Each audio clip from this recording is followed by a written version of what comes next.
The federal government will introduce a fuel efficiency standard in a bid to encourage people to buy more fuel-efficient cars and more electric vehicles.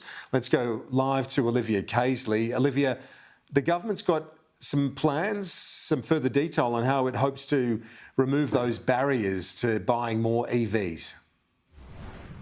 Yeah, so the main things that the government wants to do is increase the supply of electric vehicles available in the Australian market and also improve and increase the amount of infrastructure available in order to meet that demand. But the centrepiece of this is the introduction of a fuel efficiency standard that will essentially bind car manufacturers to emissions targets, which will basically be a bid to them to try and sell more electric vehicles. Now, that schedule or scheme is going to take some months to develop. There's going to be a lot of consultation with industry, but early research indicates that if this standard was to come into play, it could save Australian motorists more than $500 a year when it comes to fuel. Climate and Energy Minister Chris Bowen today says Australia is really lagging behind the rest of the world when it comes to the uptake of electric vehicles, but he says that this policy will do quite a lot to change this. All about giving Australians better choices of cars which are better for the climate and better to drive and more cost efficient. A petrol vehicle on average costs around $2,400 a year to drive. An electric vehicle costs around $400 a year to drive. The government also wants to improve access to electric vehicles in the regions.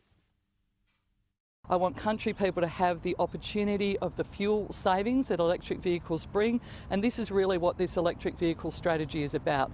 Making sure we're rolling out the charging infrastructure, we're providing that opportunity, making sure that we've got incentives in place for people to be able to get electric vehicles, but making sure that we've actually got the choice here in this country of the range of electric vehicles that other countries have. And here are some of the reactions that we've seen to this announcement today from the likes of Independent Senator David Pocock. Charging infrastructure is crucial. We need to really get on with that. If we get it right, the regions will benefit more than anyone else. That they could be saving $4 billion over the next 5 years if we get this right, and I'd urge the government to really step up investing in that.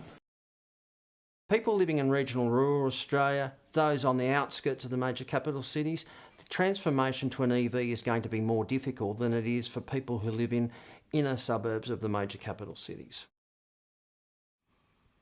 And some interesting comments there from Tony Webber from the Federal Chamber of Automotive Industries. You'll be able to catch his full interview with Ross Greenwood on Business Now.